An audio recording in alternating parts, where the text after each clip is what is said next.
Welcome to Midway to the District podcast. I'm Teddy, it's your boy Commando. Thank you for tuning in again. We have a lot to talk to you guys about today. Excited to be here, Ted. Let's go. Commando. Let's go. Do this. Yeah, we in the bear cave today. It's a little cold in here. A little cold in here. Got my long sleeve field in advantage. here. Home field You advantage. got home field advantage. Man, we're still working through some technical things. So thank you if you're listening. Thank you.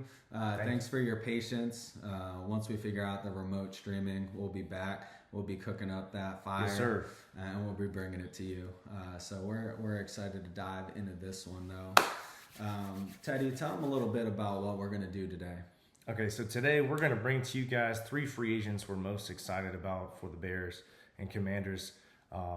We picked 3 each out, and we've got some breakdowns, some info, thoughts. We're just going to chop it up. Yeah, man. So we got our 3 favorite signings that we picked out that are going to make our rosters much better. It should be an absolute blast. After this one, we're going to come back quick, yes, sir. And we've also got our 3 favorite NFL prospects that we want our teams First round to select. So we got the number 7 pick over here, which that's certainly no badge of honor. I wish I was 25. But hey, we can't talk as long as we were once up, we're down, but we going back around. Yes, sir. But one free agent that I absolutely love that the Bears ended up signing. Actually, I wanted our boys to sign this guy. It's a safety by the name of Coby Bryant. I was loving him. I was hoping. I put together a little off-season target list, my plans for all these free agents that I wanted before it started, and this dude was at the top of the list, Coby Bryant, and so I think he's going to be a special one. Break him down for us. All right, everybody. To be honest, I was not really expecting that. He wasn't actually on my radar. I was kind of hoping we would re-sign Kevin Byard, or I was thinking that would be the move. Yeah. But then I was actually ironic. I was watching Louis T when he broke it down, and he loved the pick. I know he really liked Coby Bryant, and then I started looking into him, and I'm excited. I know his name is Coby. I'm a Jordan fan, Chicago, but can't be upset with Coby. Absolutely love that though, man. I was just dreaming.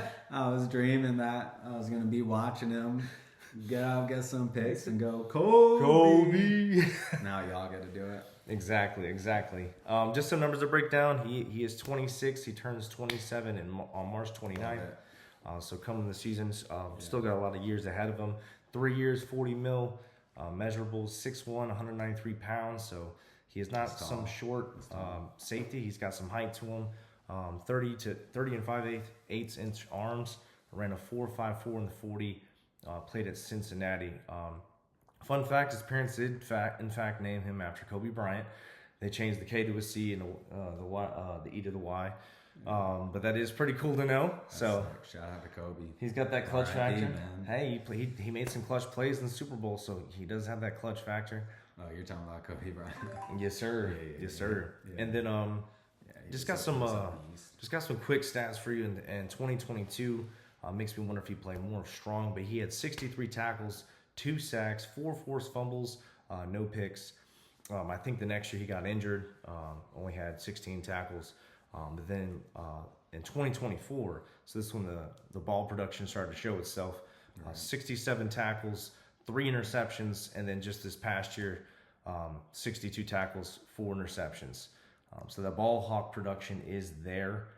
And that's what I think excites me, arguably almost the most, is he seems to fit a younger version of Kevin Byard. Yeah. And what Dennis Allen would want. Yeah. I mean, I'm not sure how Kevin Byard is. I think he's like 33. Let me look him up. Yeah, I think he is 33. But yeah, just the type of free safety I envision him to be. That's what Dennis Allen wants. He wants his free safety just roaming about, just being a ball hawk, reading the plays, coming up with the turnovers. Being aggressive. I know you were telling me about the film you watched of him. Yeah. I just looked, and Kevin Byard's he's going to be 33 this year. So you guys are going from a 33-year-old to a 27-year-old, and 6 years. Yeah, he's an absolute ball hawk. It's one of the reasons that I liked him. I've seen for years my franchise just have a bunch of dudes at the safety position. That they just go ahead and put their hands up and just hope the ball hits their hands. Yeah, that hasn't worked out for many turnovers for us. You got to snag that. Too much of that we've seen in the last, my entire life. But not enough of people looking back at the ball, tracking it, and then going, Coby. And I think Kobe's going to do a whole lot of that for you guys. So yes, sir. You got a really good one. But don't sleep on this dude. Do not sleep on him. He ain't just a ball hawk, dude. This dude is physical, man. I mean, I don't know what a bear hit like, but I imagine Kobe's kind of like it. Like this dude will come down in the box, like in the linebacker position, and I see this dude just coming downhill and just laying the wood, bro. Yeah. He is a physical beast. That's who you're getting. I mean, he's not one that I would enjoy throwing a screen if I was the opposition to his side, because he's going to shed that block and lay that wood. Yes, sir. So I think you got a complete package player. That's why I was so high on Coby Bryant coming into this year, because, man, I've been starving for a player just like that. And you guys just got one. So, I think you got a really good one. You're gonna keep that pick party going. Yes, sir. This year, you got to, because if you don't, you're gonna end up 5-12 like the 2025 Commanders. Oh, I hope not. I hope that not for you guys either. But let me tell you, we're connected. Hopefully, we're not that connected. Yeah, hopefully not. Hopefully not. Hopefully, we can break this curse. Back to the playoffs. Yeah. But I do actually have a question though, because you talked about his 40 time. It's like 4 5s or something. Yes, high sir. 4 4s. 4.54. Okay. Yeah, and like one thing that I'm kind of learning is that maybe the safety position doesn't have to be as fast, right? As like, because I always kind of thought of them as the safeties and the corners were like the number one trait was speed. It had to be speed. It is a necessity. Which, no. I mean, that's what I really want to dig in that with you just a little bit. Yeah. Because we're thinking about Caleb Downs at 7, and like the dude refused to run a 40. And my just instinct is I'm not okay with that. Like, you didn't run it at the combine, you didn't run it on your pro day.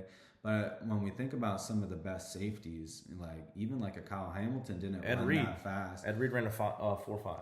He ran a 4.5. Yeah. So I'm wondering if that's not as big of a factor. And I'm just what's your take on that? No, I think you may bring up a really good point. I think top end speed is more necessary for the corner. Yeah. But the safety, it's more about just being a ball hawk, intelligence, defense intelligence, not falling for play action. Right. Bill Belichick would famously say that Ed Reed was like the number one person he was afraid of, because he could. Wolverine. Yeah, I mean he just could read. He knows exactly where the ball's going, and so he doesn't need to be that fast. He's already there. Right. So I think tying the back end. I think you're right. Caleb Downs, Coby Bryant. I think he's got all the traits, like you said, his energy. Yeah. I do want to say what pops off too is 10-yard split was 1.54. That's pretty fast for a 10-yard split. So it tells me he accelerates very fast. And keep in mind, he's 6'1". So this dude isn't 5'8". He's not 5'9". He's 6'1", near 200. That's right. Mass times acceleration equals force. Yeah, and being under, like you mentioned, in the last 2 years, I think he had 3 interceptions in 4 or 4 and 3. Yes, sir. 3 and 4. But I'm pretty sure that was the year. It definitely was the year that McDonald took over. So.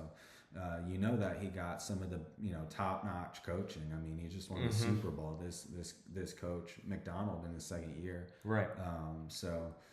And that coincided with his spike in interceptions. So, if I don't know how you feel about Dennis Allen, but if you really like him, which he proved that y'all could get a heck of a lot of turnovers, picks last year. Maybe the party keeps going, and this is the perfect signing for the Bears. Because if you do regress in that turnover field, it's hard to make that up. Yes, sir. You ain't gonna have. You're not gonna win that many games where Caleb Williams looks like complete buns for 3 quarters, and then he he wins it in the fourth quarter. I mean, that's what we saw in Jaden Daniels, his rookie year. Now we're talking about two totally different level of quarterbacks here. You're right. But Caleb Williams. But the point is, I was kidding. I'm kidding. Oh yeah. Oh man. But anyhow, yeah, it didn't last for us the following year. We regressed and whatnot like crazy. So I think Coby is the perfect person to try to keep that party going. Dennis Allen, he fits his system well. Yeah, he's gonna try to punch it out. Like he's looking for the ball. Like I got a bunch of dudes that didn't look for the ball, and that's why we had no turnovers. This dude will go up and get it. Yes, sir. But that makes me want to switch it on over to you and the Commanders. Let's talk about Odefe Oweh. Let's go. Get out of my way. You better this get big, out of fast his guy. way. Tell him, break it down for me. Because they'll make you say, oh.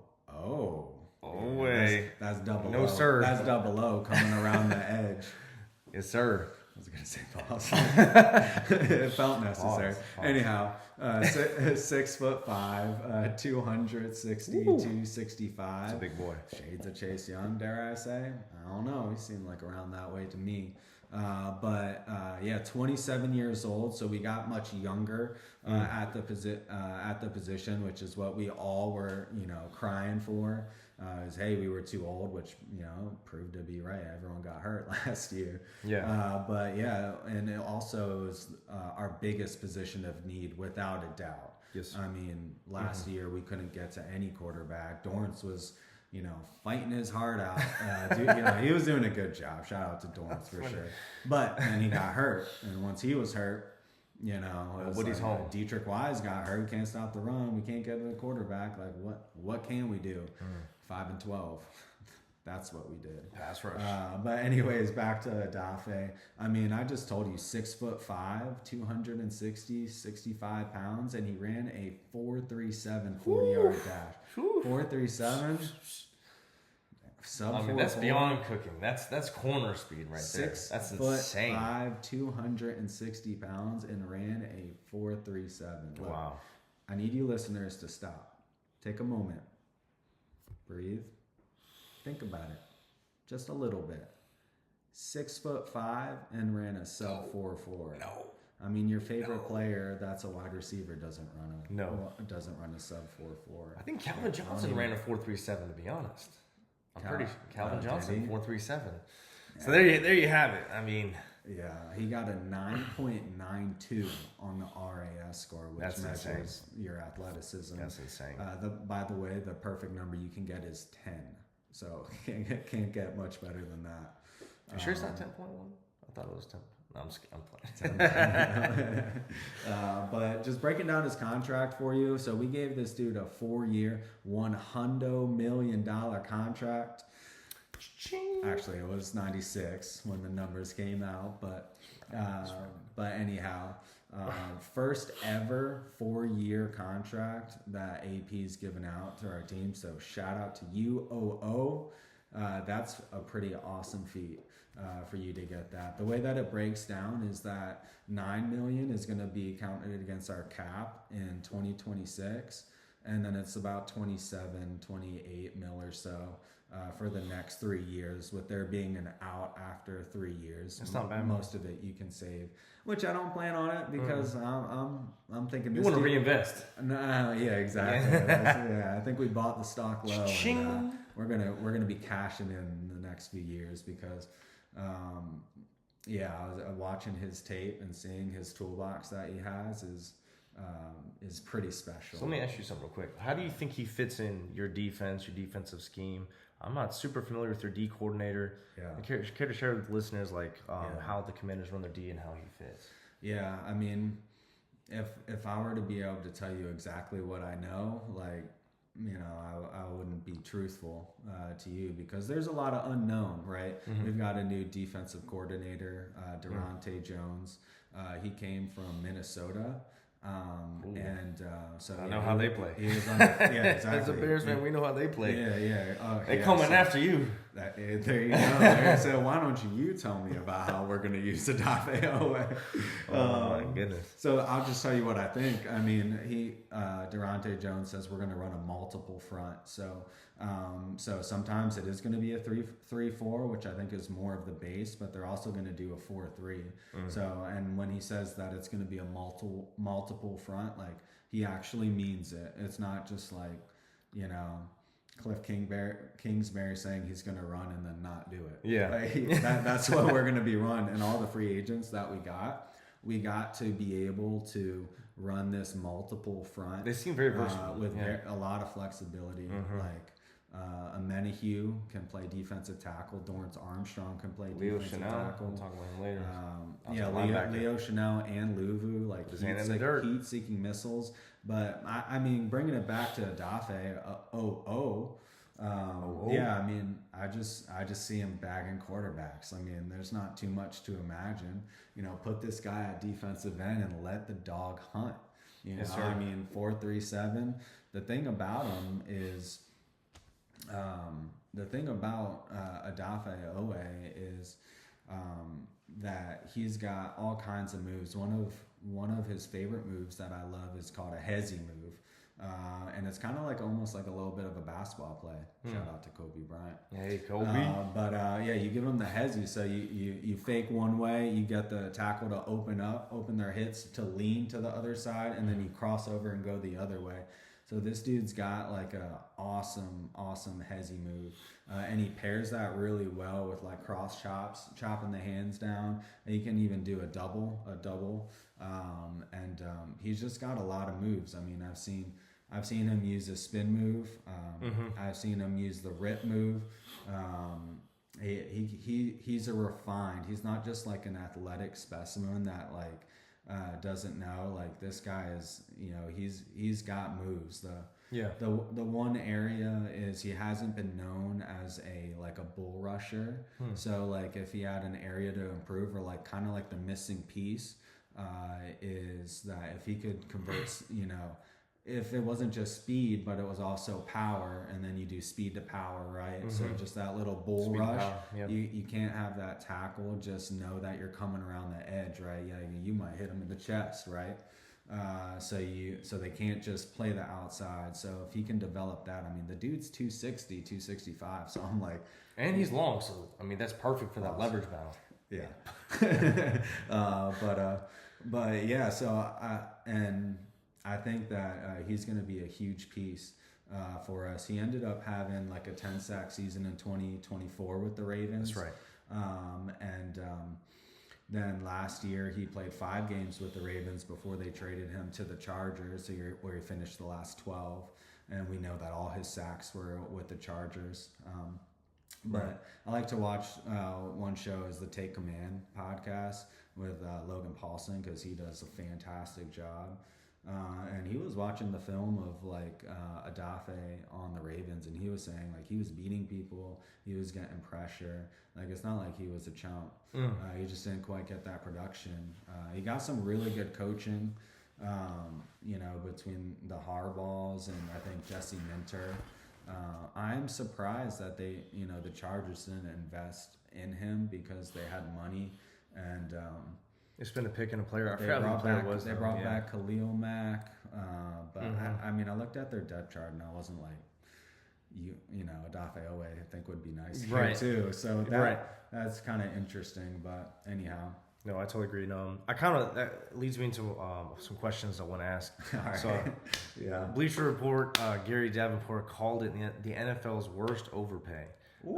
He mainly brought up how he had, like you talked about, first half of the season, 5 games, no sacks, and only had 10 sacks in 2024. But there's questions about his consistency.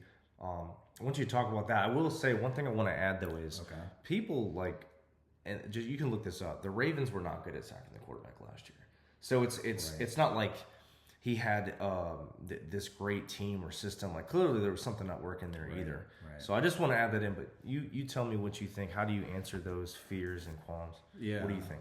Yeah, I'm glad you brought that up, because I think the question that we're all asking is this dude worth $25 mil a year, base $24 mil? And it's a fair question because that is a lot of money, right? First ever 4-year contract given out. He's given up a lot of money. No question about that. And is he going to produce? Like, this guy got 10, I think 10 and a half in 2024. Yeah. And like, if you combined it, last year, 10 or 10 and a half as well. But I don't like when I'm talking about people to talk about like combining stats. I just want the stats to be the stats, right? I don't want to have to look for a reason to say the dude's got 10 sacks, 10 plus sacks.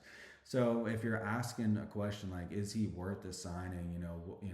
As Gary Schmery pointed out on Bleacher Report, like, you've got a legitimate question, but I guess what I would pose a question to you is like, how much is the top defensive ends in the league making? Like, do you remember how much Micah signed for? And then, like 40-some mil. Right. And then, I mean, even the Panthers, they just shelled out an even bigger contract. Right. To someone who's had major inconsistency. Jalen Phillips. Yeah. Injuries throughout his career. So yeah, I think Oweh has more production than him, but I think so. I could be wrong, but I mean, over the last 2 years, I think you're right. He hasn't been available that much, but yeah. But anyhow, so if the top on the market is making 40 plus million, think about it. We just signed him for 24. Like, we saw that overpay, like you were talking about. Centers are getting 27 mil these days. Yeah. What do you think the market's going to do in 2 years? Like, inflation maybe not the top tier. I'm not saying he's Myles Garrett or Max Crosby. I'm not saying that. Although he has the chance to develop into that. He's younger than them. Yeah. He's 27 years old. He's coming into his prime. Yeah. Who's saying that in the right system, this dude can absolutely dominate? I mean, that's what we're hoping for. And like, he was kind of more like situational pass rusher too. He wasn't like a 3-down starter, I don't believe. So it's like, hey, you're signing a guy that might be more situational. But the beautiful thing about what AP did is he can actually, I mean, he's making 24 mil a year. He's going to be in there a lot, but you can rotate him. We've got plenty of dudes now that you can sub him out. Like, he's still going to do more. He'll be a full-time starter, but he doesn't have to be out there every snap. So I think that's a good setup for him. So, I mean, the question is like, yeah, in 2 years, like 24 million for like a young, he was a first-round pick too, a young pass rusher with a crazy amount of upside. Crazy trades. That sounds like probably a pretty good trade. That's good. This contract's going to age well. I'll just tell you that right now. I get the critics of, hey, it's a risk, and it is, of course it's a risk, but it's a calculated one and it's a shrewd one. I agree. And that's my GM for you. So absolutely love it. The question, is he going to be that 12? Because he does need to produce, right? Like, if we're paying him 24 mil, how many sacks a year do you think he needs to get to justify that contract? I mean, for me, I kind of have a similar situation with Montez Sweat. Well, we have a contract with him like 27, 28, right around the same number. Yeah. I expect personally, or I will be happy with 10. If you're below 10, if he's at 9, so if he's at 10, if he's at 9, 11, that's a pretty good deal for me. That's just my take about it. Gotcha. So he's got to be a double-digit sack guy. That's right. Is the target. In the 20s, I need double digits. That's just maybe that's old thinking, but that's I'm still trying to catch up with the numbers, I guess. Yeah, that sounds like the right thinking. So we'll see if this dude gets double-digit sacks. Can he do it? Will he do it? I don't know. We'll see. We have to see. We have to see what the defense is. We have to see how they utilize him. We got to see, can he develop certain things, and just like, is he going into his prime? We got all these questions on the table. That's for sure with him too. But can he do that? Can he get 12 and 14 a year, whatever, above 10? 100%. 100% after watching his film and he's his done it breakdown. before. I mean, this dude is fast. He's fast off the edge. I told you, he's got all these tools. Like, I don't see why not. This dude's not going to be an absolute stud. But let's go ahead and transition. Let's get back. Might have been talking you Bears fans your ears off. Sorry about that. But I'm excited about I'm excited too. Too. We're hoping that he's going to be a little bit better than Montez Sweat, the guy that we traded. I do want to finish up some some just last points. Sorry, Bears fans. I just want to get this out there. He's a Commanders fan. That's right. I got to. You said that's right. Let's go. That's right. Got him. Let's go. So just closing notes on him, in my opinion, is I just noticed. I know some people say he's not explosive, but that's what I saw on the tape. I saw someone who's just coming off, just chopping the arms. Yeah. I see a huge motor. He just goes the whole time. Right. And a lot of his sacks where the quarterback is rolling out, running away, and he just runs him down. Right. And I'm not gonna lie, the 6'5", 265 coming that fast at me, that is terrifying. Have fun, Jalen Hurts. Yeah, so I really that's what popped on me though was the aggression, the motor, the quickness, the explosion. Yeah. And I just feel like if you want it, you got the body. Right. It's only a matter of time before it all comes together. That's my final. Dude, I think that's such an important point about his motor. Mm-hmm. That you picked up on there. This dude, you'll see on tape people throw screens, maybe they'll get 5 yards, but the play gets shut down because there's Oweh from the back. That's huge. Dang, I did it. Pause. But there's Oweh tracking them down again. It's nice to have that effort. So good call out there. But Devin Bush, y'all ended up signing Devin Bush, one of the top linebackers on free agency. He was another guy that I was like, I would love a top tier option like Devin Bush. As I didn't think we were going to get one, but y'all ended up getting him. You signed him to a pretty healthy deal. Tell me what your thoughts are on Devin Bush. Yeah, so Devin Bush, initial thoughts were we released Tremaine Edmonds. I knew we were trying to get smaller and faster. I know that's big in Dennis Allen's defense. He wants just heat-seeking missile linebackers. Yeah. He likes to have them blitz, but blitz in a way in which you can't really see them coming, and then bam, they're there. I think Devin Bush hits that to a T, so he's 27, turns 28 in July. The contract is 3 years, $30 million. It's the 19th highest paid middle linebacker. I believe Tremaine Edmonds got $15 million from the Giants, so we got cheaper and younger as well there. You think he got better? I think it's tough to say because I really like Tremaine. You do? Yeah, he's balled with us for a long time. Gotta have love for him. Was he 3 years? Do you know? Yeah, I think it was 3 years. And he actually had a really good season before he got hurt. But he's more of a cover Tampa 2 defensive linebacker where he's so big and he just takes up so much space and he just covers space. Devin Bush is going to be more downhill attacking the lanes. But 3 years, $30 million, so it's $10 million a year APV. Measurables coming in the scouting combine. He was 5'11", 233 pounds. Some people say he's heavier than that now. But he ran a 4.43. For sure. I mean, 4.43. 4.43 at 233 pounds, 32-inch arms. That's decent length arms for 5'11". Yeah. 10-yard split, 1.5 seconds. So on paper, he's even faster than Coby Bryant. His vertical was 40.5 inches, 4.23 shuttle. That's incredibly fast. Fun fact, he is the son of Devin Bush Sr., former first-round pick and Super Bowl champ with the Rams. And he was coached by Jim Harbaugh in Michigan. Really? So quite the resume coming cool. out. I know he's considered a top linebacker. I think he was picked 10 in the NFL draft. He was. He was the first round. I think he was 10 in the draft. I think he was. He came drafted by the Steelers and Mike Tomlin. They thought he was going to be the next Steelers great linebacker. Had a great rookie season, but then tore his ACL the next year and basically never recovered after that. I have a couple stats here real quick. 2023, 32 tackles. He wasn't a starter. Came in sparingly. And then 2024, he was signed by the Browns. He had 59 tackles and 1 sack. And then last year was his best year of his career. And that's the hope that he's entering his prime. 123 tackles, 2 sacks, 3 interceptions, and 8 pass breakups. That's a lot. So he's plus locking people down. Plus 100 tackles like that and 3 interceptions. I think I could be wrong, but I think he took 2 of those back. He did. He said one of them, I believe, was Joe Burrow too. So. He said, "Let me take you back to the crib and tell you how I live." Exactly. So Devin Bush, I'm excited. I think he fits the system. I think it makes sense. Kind of like what the Commanders are doing. We keep grabbing guys that fit our system, which is just smart. Yeah.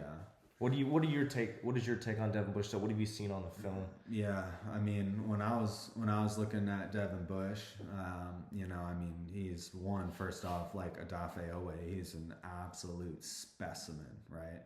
I mean, he laid out all the stats and all the things he did at the combine so well. I think he himself, he got a 9.33 on that RAS score. So I mean, he's damn near the top, which is what made him such an early, I think it was pick 10 in his draft. Yeah. So I mean, you see the speed because it finally probably came back after that injury, right? He just absolutely dominated. I mean, here's a guy here who has sideline-to-sideline speed. I mean, it jumps off the film. I mean, this guy is just gunning from one way to the other, and he's coming physical. His run defense is pretty fantastic. He excels in it. He's violent. Once he gets there, he's violent, which is exactly what you love a linebacker to be. And then he's also, because he's so fast. I mean, we're talking 4.43 speed, like. Think about that. Yeah. This dude's 250. 4.23 shuttle. Yeah, because he also has that speed, he's actually able to shed blocks really well, get off the linebacker or the guards, right? That are trying to, and he'll make a play. So that run defense from Devin Bush was fantastic. I think he's still improving in his coverage skills, but that's the perfect guy to put a bet on. I mean, someone who runs a freaking 4.43, young, right? 27. I mean, why would he not be able to do, pass coverage? You played football, so you can speak to this better than me. But it doesn't sound that difficult to go in his zone and match someone who crosses the field. Exactly. I'd imagine these NFL coaches could coach him up in that. So yeah, I love him. Absolutely love him. So yeah, I think you alluded to it. I think he really is improving. Obviously, the numbers speak for themselves. But the biggest thing I noticed that it seemed to have improved was just his play recognition and awareness. Oh yeah, because you can be fast, you can hit hard, but if you don't know where to go, you get pump faked. Right. You're going to be lost, and if you're thinking too much, you're not playing fast, as they say. Yeah. So I saw a lot of that in the film last year. So I'm excited to see him continue to grow. Yeah, that's such a good point. Yeah, I mean, that play recognition, and when you combine it, one note that I had on him was his agility. Like, you can see him being so agile. So when you combine that with the speed, with the IQ, I think you got, a total package at linebacker. And me personally, I think that you guys upgraded from Tremaine Edmonds. I think you paid less and you upgraded, which is exactly what you want. So I think if you're a Bears fan and you just saw you guys make the playoffs, you saw the vampire Ben Johnson, coach y'all up, and y'all finally beat the Packers for once in your life. You got to be excited. I mean, this offseason, you might not have had the most signings like the Commanders and like the Titans have just signed the Raiders, around 20 people. Y'all might not have had the most volume, but you went to the top of good positions like safety and linebacker, and you spent good money on good holes too. Good young, fast, athletic players. I think that's really smart, tactful way that maybe you guys haven't done in the past as much. So you should be really excited, man. Yeah, I think it's good business going over there, and you couldn't always say that. I know I couldn't always say that. We definitely couldn't always say that. Yeah. But speaking of linebackers, Commanders signed Leo Chenal. That's not the perfume. That's the man, the beast, the myth, Leo Chenal. Right. Tell us all about him. Yeah, so Leo, not Leo Messi, Leo. Leo, a little bit bigger. Just a little bit. 6'3", 250 pounds. He actually turns 26 this year. So he is very, very young. He runs a 4.53, so he's fast. I mean, he ain't Devin Bush fast, but this dude also... He's big, though. 6'3", 250. That's a defensive end. Yeah. A pass rusher, outside linebacker. He comes with violent intentions. I think he had 34 reps, 225 at the combine, too. So, 34 reps is for real. That is a D tackle level strength. That's insane. I mean, that might be something you can do, but... No, I don't think about maybe half that, maybe. Yeah. I mean, he got a 9.99 RAS score. That's insane. So we talked about Owe was what? Owe was 9.92, and Devin Bush was 9. He was what? What did we say he was? 9.33. He was 9.3. 9.99. Just give him the 10. Give him the 10. I know. At that point. What do you got to do? I mean, this guy's a freak, and he's honestly one of my favorite signings. I mean, when Frankie Louvu was signed, he was, I think, one of our favorite signings for sure. I mean, he's an absolute Tasmanian devil. We call him Screw Loose Oos. And he got. I remember him jumping over with the eagle tush push. Yeah. He was chomping at the bit. He's like, I don't care. I know they're coming. You got to screw loose, and that's the way we like it. And we got Leo as another one, I think, coming. You talked about, what's the scheme going to be? Well, if it is like a 3-4, at times you got Frankie Louvu on one side and then Leo Chenal on the other. And then Owe, I mean, you can line him up to an outside linebacker position, right. 265 speed. True.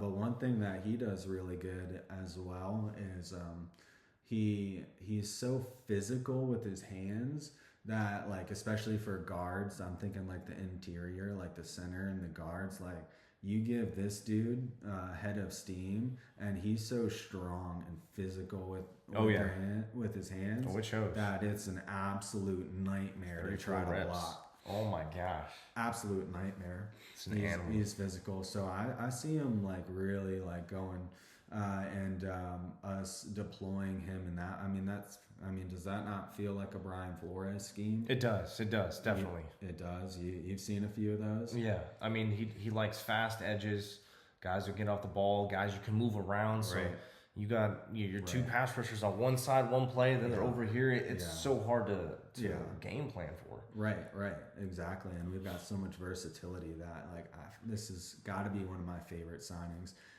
And what did Chef P cook up? I mean, 3 years, 24. That's nothing. That's crazy. No contract for this dude. We could get on that. I want some Leo Chenal, dude. And of that, only 12.5 was guaranteed.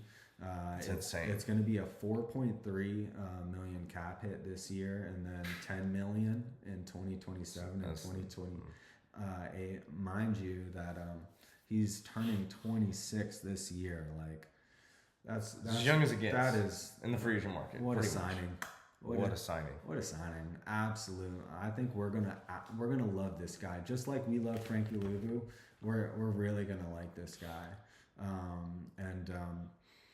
So some things about him is that like this dude like missed like no tackles all last year, like crazy, like only a couple. I heard like you do not want to get close to him. No. No. If this dude get over here, right, and you're just going down, and you ain't even fighting. Not with this dude. So anyhow, he's really strong. He's really physical. With his hands, I wrote down that he's a very smart defender. Kind of like you mentioned with Devin Bush, like he anticipates where the ball's going to go, and he's going to be pretty quick to sniff out a screen and kind of play. They even had him like dropping in coverage sometimes. I know he had that interception that was pretty insane with him covering like the running back on the wheel route. Mm-hmm.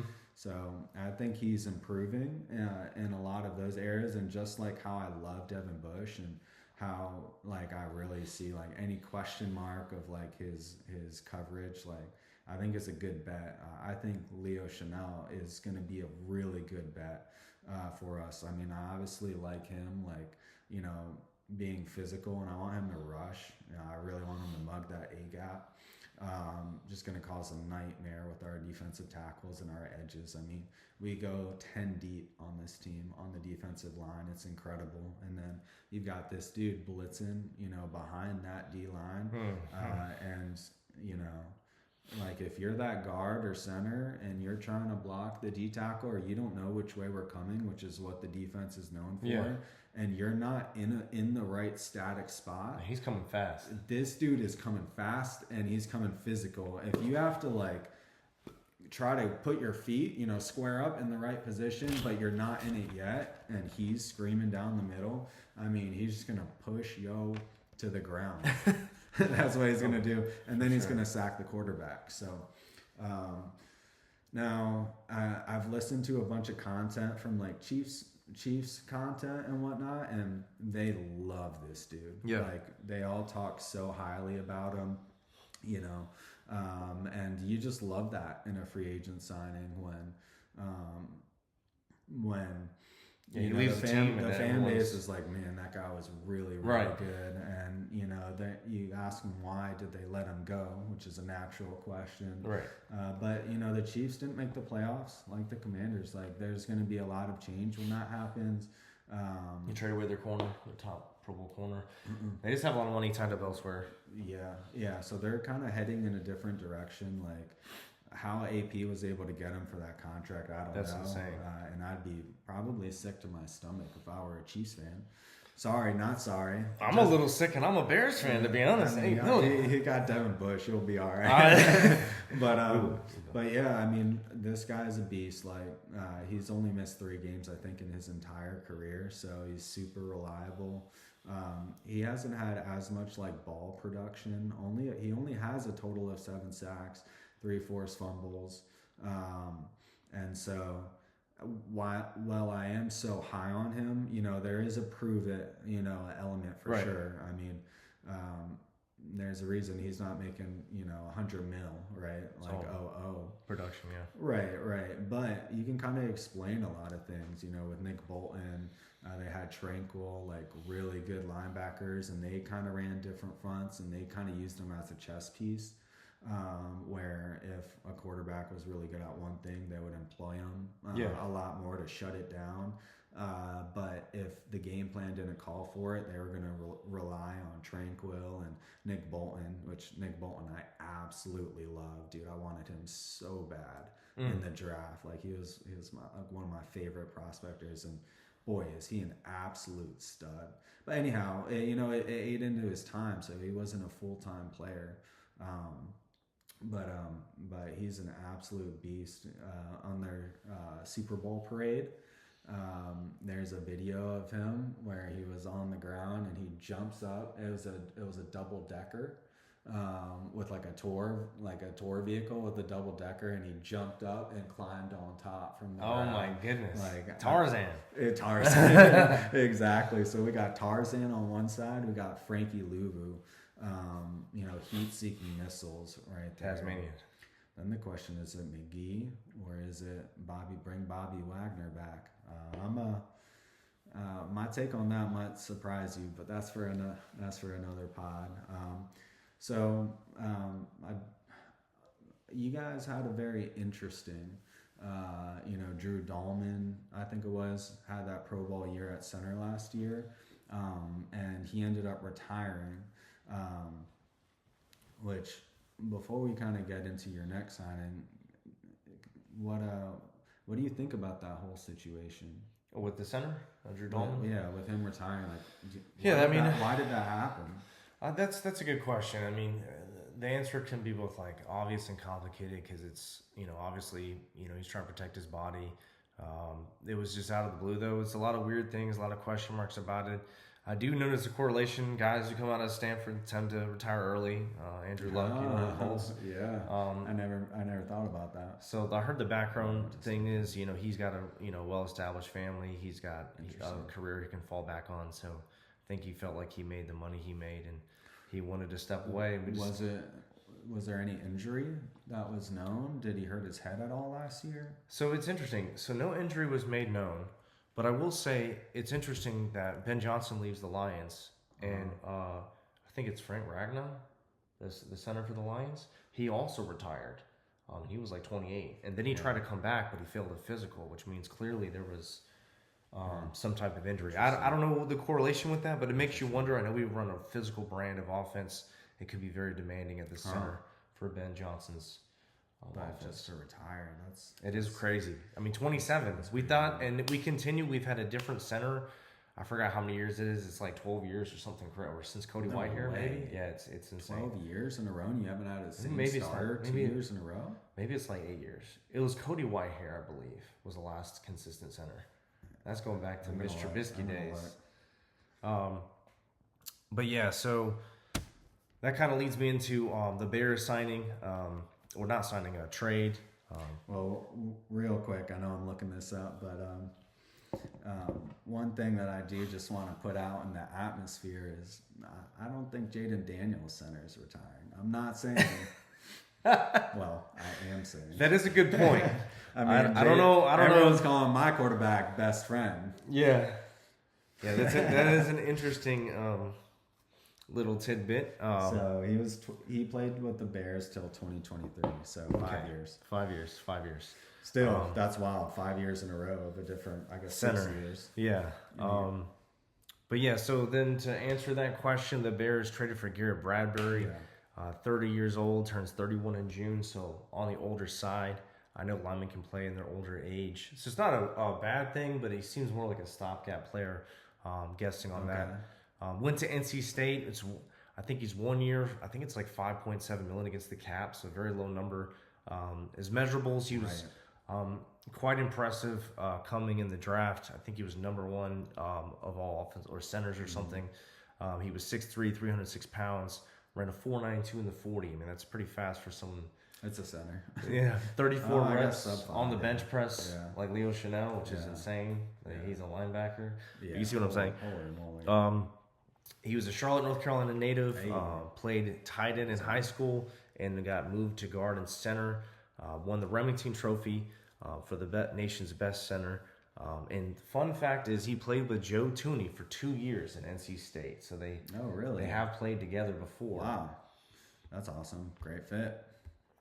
But yeah, my thoughts on him, it seems like every quarterback he plays with, they generally have success.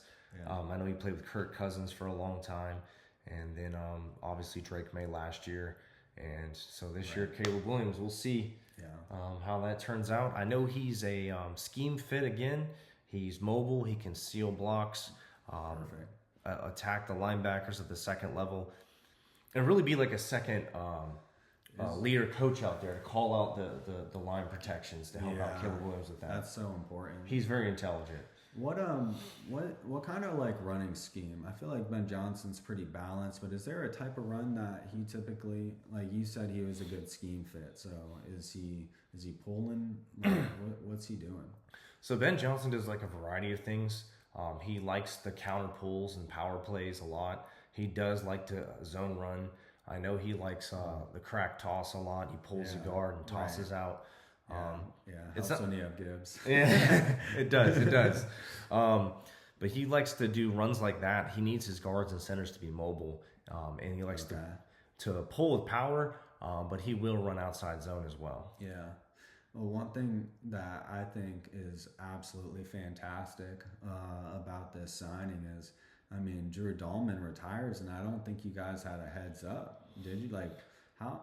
When do you think the organization found out? Has anything come out about that? So the only thing that's come out that leads any indication to me is apparently the Bears were sniffing around some centers. They're sniffing around your center, they say. Bears sniffing around. Yeah, that's right. Biotish and the Ravens, obviously, their new center. So they were sniffing around some other players, and that's before the news broke out. So At the time, I thought it was curious. Why are they doing that? Are they looking to upgrade? And then the news broke. So I do think they likely knew, probably a week or two prior, if I had to guess. But not very much time. What they planned. We thought we had our center, first Pro Bowl center since Olin Kreutz. I know. He played. I was pumped when you guys signed him. I was so hyped. That was a very and that's why I would be really excited if I were a Bears fan, because you see not only was Drew Dahlman a really good signing, and that was just going to continue to age better and better. Sorry that Yeah. You don't have Jaden, but sorry. I'm just messing. But like, that's good business. And like Garrett Bradbury, he is good business. When an unexpected thing happens and then you've got to pivot, and for you guys and Ben Johnson and your organization to be able to pivot so fast, and to trade like a 5th round pick for this veteran guy.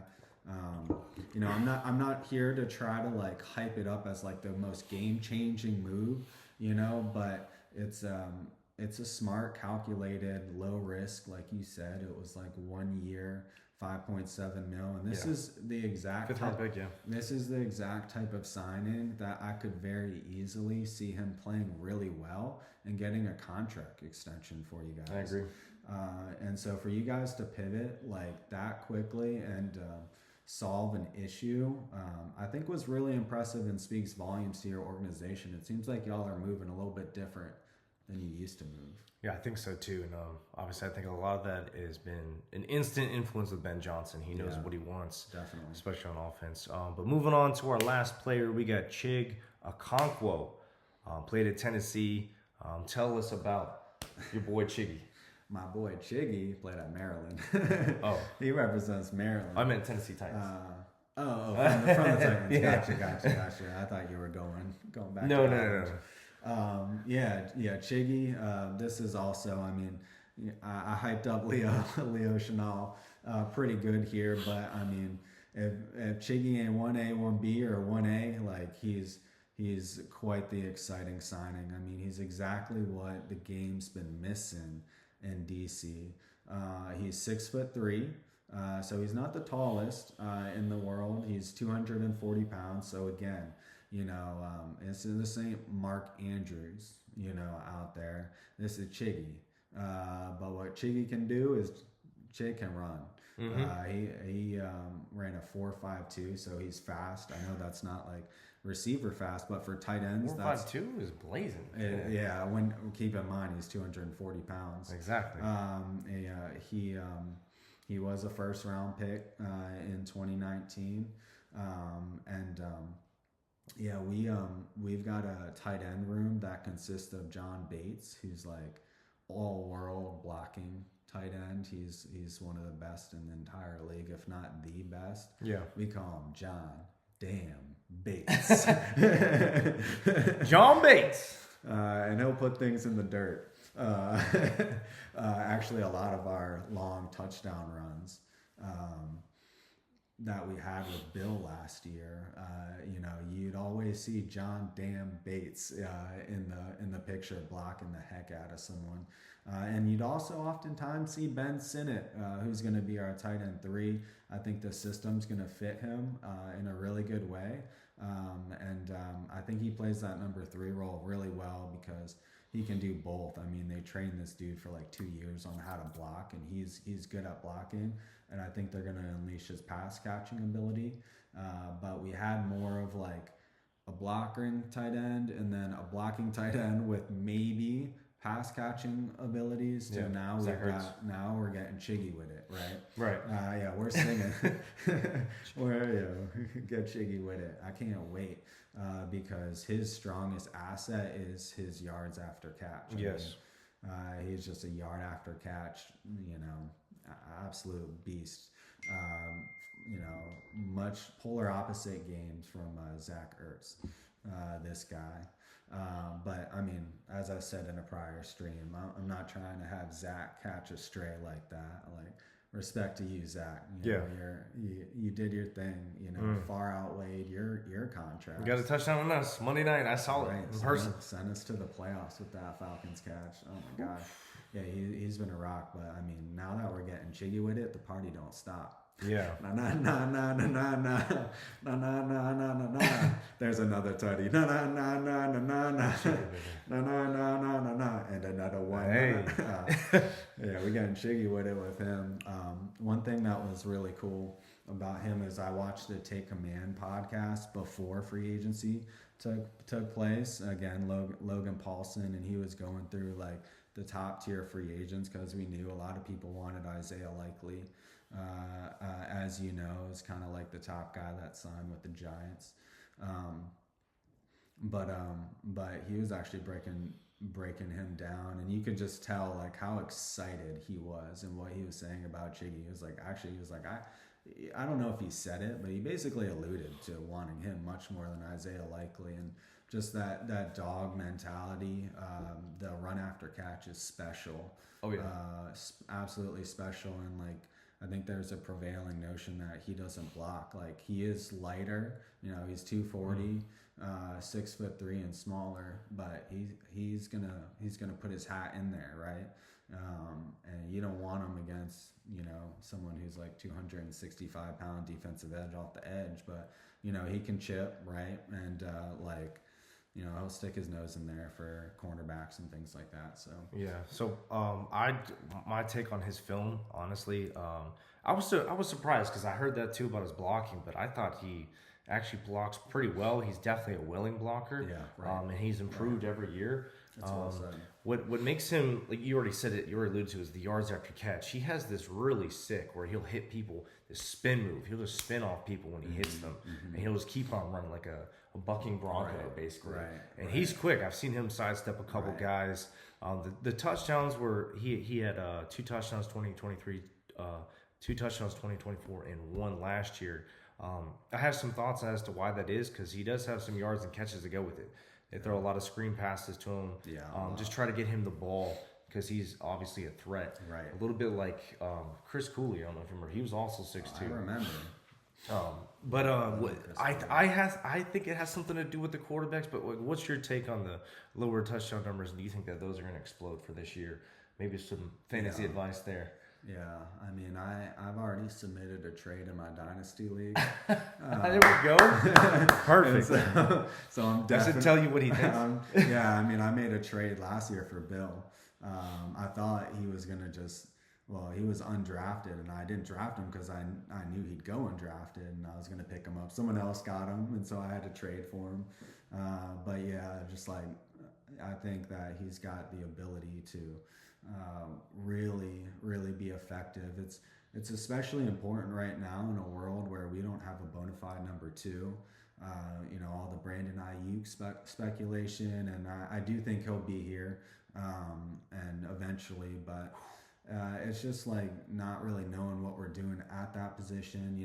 I think people are trying to force like a Carnell Tate to us in the draft to fill like a number 2 need, and I don't think that's I think Adam Peters has done enough. We shouldn't be drafting for need. But in the world right now where we don't have a number 2, it's nice to know that we got Chiggy. We, like you said, they would run screens to this dude like a lot because he's just very hard to get down. So screens out the slots. Another thing is like we're gonna run more of like honestly like a Ben Johnson type scheme because our offensive coordinator David Blau was with the Lions, right? He came from there, and then he also has some training from like Kevin O'Connell. So he's gonna be doing. I'll be able to learn from you guys in your scheme as we go. But what do you think of how he's utilizing Colston Loveland? Ben Johnson? Yeah.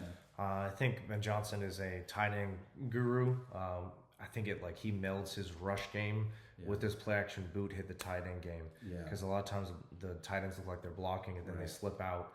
I think their routes need to be good route runners, polished, but you're gonna have if you can have 2 tight ends be fed pretty consistently in his offenses. Yeah. So if that's the direction they're going, I can see Chig. Yeah. I mean, imagine just a play action boot. People have to respect the run for you guys. They throw it to Chig. There's nobody even in 10-yard vicinity. He might go all the way. Right. That's that yard after, the ability to rack. run and, get in the big strides. Like, he's got that. And that's what we saw on tape, like he would do those short over routes, and with the play action, he would be open, and then you only have to hit him with just a short 5-yard, crossing route. And if they're not prepared, or if the defense is going the other way, well, we're getting Chiggy with it. Right? Exactly. And so I think it's going to be an awesome addition. Perfect to round out the group, because he is definitely our pass catcher. Don't get it twisted. We're going to bring in John Bates. And we're going to bring in Ben Sinnott when we want to run the ball. When we want to get Chiggy with it, well, let's have 5, roll out, throw just a little 5-yard pass, and let's see him run for 60. So now, as far as, critics about, it's worth noting that he does have a career high in one season of 56 catches and 560 yards. Mm-hmm. Okay, so it's not like we're talking about someone who's had 1,000 yards in their career. And so, you can explain things one way or the other, the Titans offense or whatnot, but what do I say? I don't want to have to justify why why this guy might, excel or might not. Like, we need to see some outputs. What do you think in his first year in this scheme with Jaden being our pass catching tight end? How many yards would you predict? I know I'm just putting you on the fly, but if you were to come up with a number. For me, I'm going to say a conservative estimate is 600. I think he definitely has a career best. Okay. But I'm thinking plus 750, just because, again, from what I saw on the tape, he has tons of ability. I think they just try to get the ball in his hands, which just shows, the Titans haven't had a good offense, a good quarterback in, I don't know how long, Ryan Tannehill. Right. So imagine him with Jaden Daniels, who can actually get the ball to him. Naturally, the numbers are just going to be, I think, a career high. But I would say plus 750. Gotcha. 4 touchdowns. More than 4. I would go higher, but... Gotcha. That'd be my floor. So 750 and 4. That'd be my floor. Yeah. He's on a 3-year contract. 3-year 27 mil was the total contract. So that's not bad. 9 per with him, and only 16.7 guaranteed.